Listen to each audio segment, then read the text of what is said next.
A highway is a long stretch of road that connects one place to another and can often be rather convenient to travel on.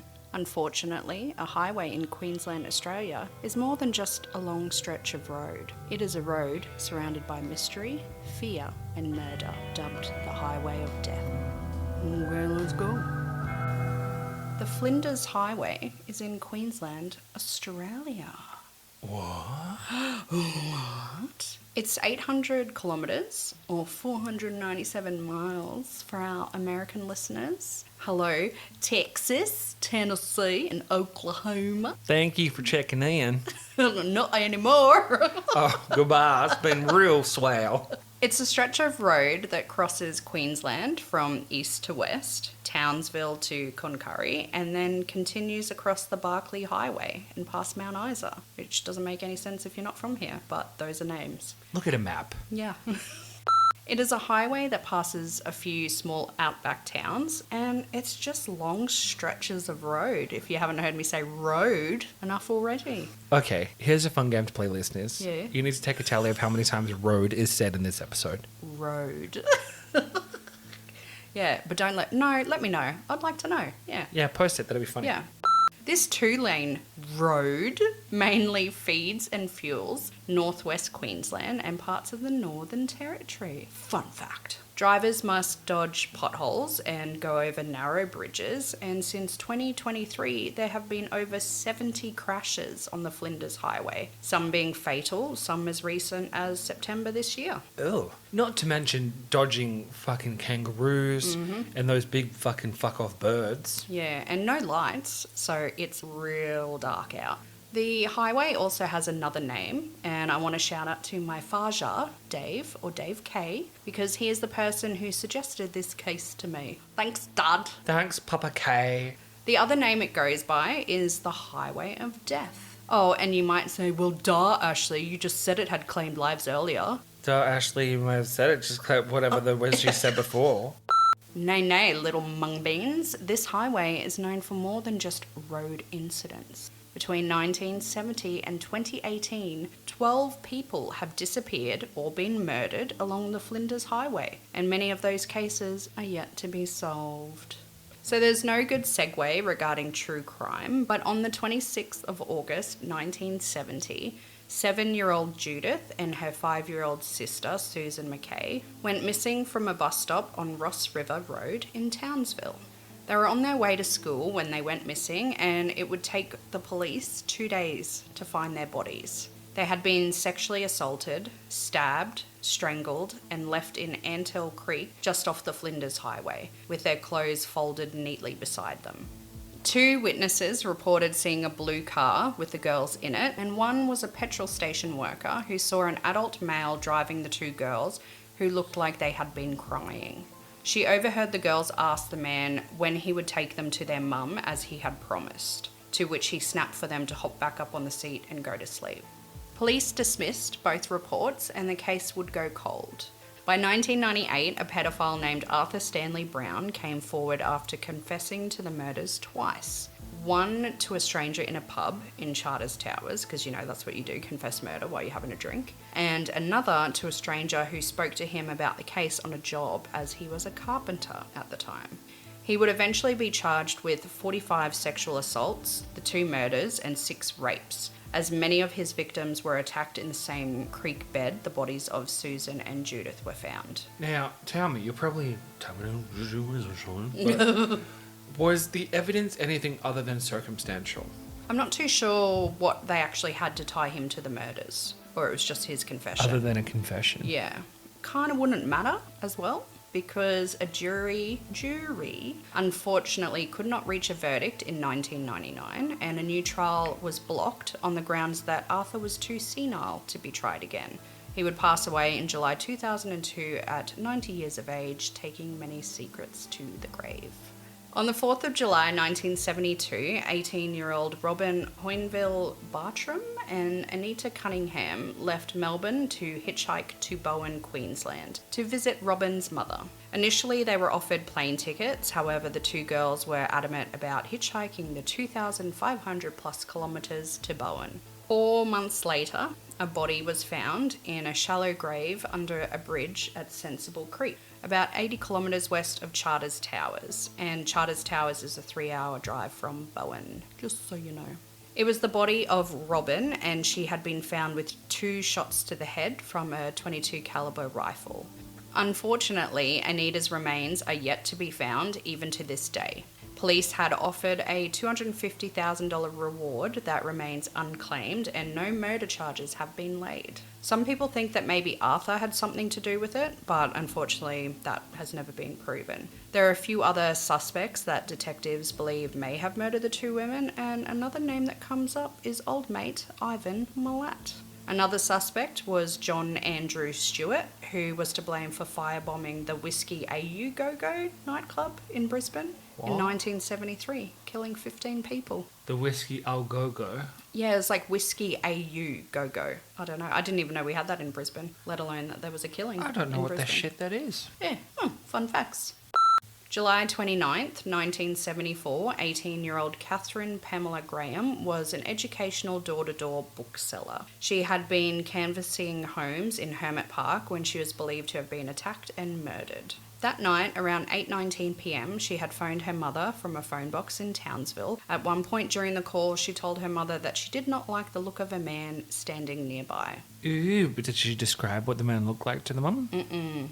3 days later, her body would be found in a paddock in Oak Valley, 18 kilometres from Townsville along the Flinders Highway. She had been raped and her head had been bashed in with a rock. Again, police have placed a $250,000 reward for any information. However, it has remained untouched. Police suspect Arthur may have had involvement, as Catherine was seen knocking on doors near his home, and her body was found some 500 metres where the Mackay girls were discovered, with police admitting the way they were buried was similar. Karen Edwards, 23, Gordon Twaddle, 21, and Timothy Thompson, 31, set out on an adventure on their motorcycles to travel around Australia in October 1978. They had planned to ride from the Northern Territory to Cairns before heading to Melbourne to spend Christmas with family. Karen and Timothy rode their red and gold BMW bike with a homemade sidecar for their 9-month-old Doberman, Tristy, while Gordon rode his blue Suzuki.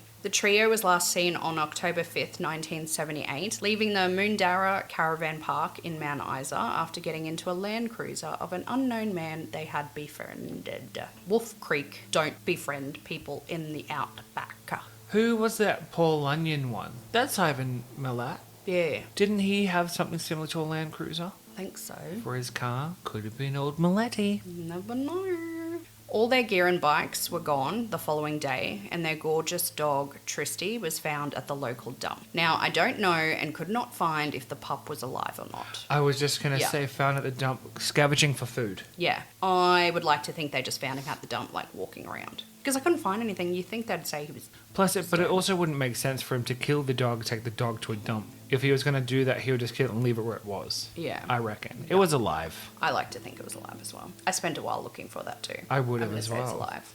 A few weeks later, on October 24th, a person walking their dog in bushland in Spear Creek, 10 kilometres north of Mount Isa, would make a gruesome discovery. The body of Karen was propped up against a tree, with Gordon and Timothy also found nearby propped up against trees. They had all died from a gunshot wound to the head, fired from a .22 caliber rifle. A week after the bodies were found, all their belongings, minus their motorbikes, were found at the dump. The case would go cold, and 41 years later, in April 2019, an arrest was made. A 63-year-old Goulburn, New South Wales man, Bruce Preston, a former correctional officer, was charged with 3 counts of murder. The arrest happened after Queensland police launched a fresh appeal in March 2019. You see, Bruce had already been interviewed by police before. He was around 23 years old and was found riding one of the motorbikes. Now you might be thinking, oh, that's the guy. Well, in July 2023, the charges against Bruce had been dropped. The Crown entered a nolle prosecution. Null prosequi. which I was like, huh, what? But it means a formal notice of abandonment by a plaintiff or prosecutor of all or part of a suit or action. It was determined that the case could not be upheld because several vital witnesses had either died or were not in good health to give evidence before a trial. The Crown prosecutor said there had been some information that had been provided which had been inaccurate and some essential evidence had been overlooked. Therefore, there was a determination any trial on a public interest basis would have been fundamentally unfair. So as of 2023, this case is unfortunately still unsolved. Shit. Tony Jones, who was 20 years old, was backpacking and working around Australia for about 6 months and was heading home. On November 3rd, 1982, he would phone his father and girlfriend to let them know he was going to Mount Isa from Townsville. Unfortunately, he would never make it to Mount Isa. I saw this really sad video. His father went on a news report saying his lifelong wish was to discover what happened to his son before he died. So with Tony's case, there's a few things that just don't really sit right and kind of makes you think the case was completely fucked from the start, from officers. So I'm just going to go into those little pieces now. So the first one that came out later on down the track, so this is like well after he was missing for a while, was a letter given to police. It read, "I believe the body of A.J. Jones buried in or near Fullerton Riverbed within 100 yards west Southside Flinders Highway. Signed Lochell? I don't know. Locale? Yeah. This, unfortunately, didn't create any leads because the police did not do any DNA profiling or try to identify the letter writer, even though Tony's family had been asking. In 2007, 25 years after his disappearance, police admitted they had misplaced the letter some years back. Oh, we fucking lost the letter. But we'll only tell you now. Yeah. Another piece was a witness said he saw Tony and an older man at the Rising Sun Hotel in Townsville. They had struck up a conversation and this was the last time Tony was seen alive. The witness provided details to a sketch artist with a detailed description of his vehicle, scars on his arms and the like. But unfortunately, police would take 10 years to publish the picture of the suspect. This is assumed to be because the sketch looked a lot like an officer. So they're covering their own fucking tracks. Mm-hmm. When it was shown, the police received an influx of calls to say people knew this man and he was a former policeman. The vehicle and scars matched that of Mervyn Henry Stevenson. Mervyn? Mervyn. At the time of the incident, Merv had just retired from the police force after 35 years, and just 2 years prior, he was being questioned for corruption. It is said he was involved in cattle stealing and failing to investigate various drug-related offences, and there was a suspicious suicide from a fellow officer. So murder that was meant to look like a suicide? Mm-hmm. Oh, Merv. The charges were said to be dealt with internally, and he was never thoroughly investigated. So that's just another little piece to poor Tony's case. Cool, that's great. That's nice. I love that. Another piece was police failed to chase up leads to evidence found at a campsite in Cloncurry that someone had stumbled upon camping gear as well as a letter addressed to Tony's mother. They didn't investigate it. I could be here all day, so you must search up all the details around the case of Tony Jones because it has become one of the most high-profile missing persons cases in Australian history because it was also poorly handled by police, many of whom have been tried or charged with corruption. Well, shit. 26-year-old Maurice, or Reese Kearney, was last seen on December 15th, 2017 at a roadhouse in Charters Towers. He was seen filling up his black 2012 Bonneville Triumph motorcycle. It was said he had left home after he smashed his phone, taking nothing else with him and never returned. Months later, police found his clothing in a bushland area near Georgetown in the Gulf country about 5 hours north of Charters Towers. January 1st, 2018, 22-year-old Jaden Penno Thompsett would go missing. He was on a big road trip with his friend Lucas Tattersall. They were headed to Cairns from Newcastle to visit friends just in time for a New Year's Eve party. I like to think I'm adventurous, but I don't know if I could do a 2,289 kilometre or 25 hours for a New Year's Eve party trip. At that point, fuck you, get fucked. Fuck off. I'm staying home. Yeah.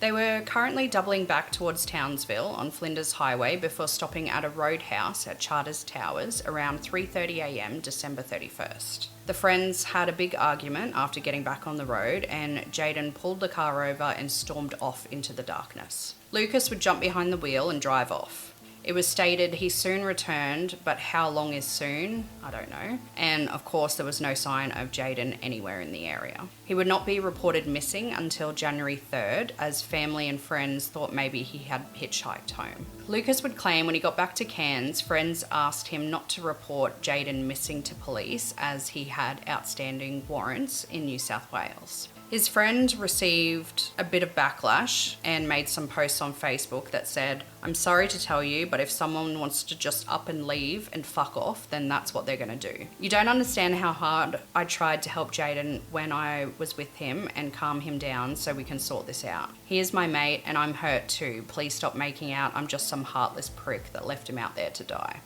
Police would do a search extending 85 kilometres from where Jaden was last seen. Officers made note that it was an area where it was impossible to get lost due to a few properties around the area that he could have asked for help. On the 5th of May 2023, a 38-year-old woman was reported missing at Reed River near Charters Towers. Luckily, a property owner found Ricky Lee Mitchell a week later on a Wednesday morning, just half an hour before a scheduled police press conference at the search site. It was said that she survived by drinking water from puddles. For a week, she was missing. And she drank water from puddles during that time. Yeah, so she survived, but I was like, oh, that's a very recent 2023. Did she... what did she say? Did she just get lost? Is that all it was? Yeah, that's all I could really find.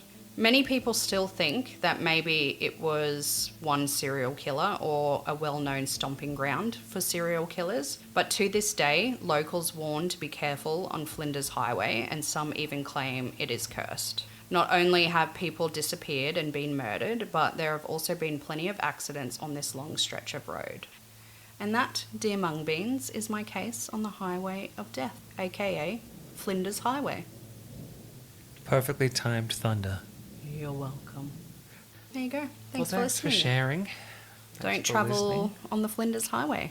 Yeah, originally I was going, oh my god, we should go there, but I'm No, thank you. okay. No. Don't me. No. Yeah. No. No. Okay. Goodbye. Not going to happen. See ya.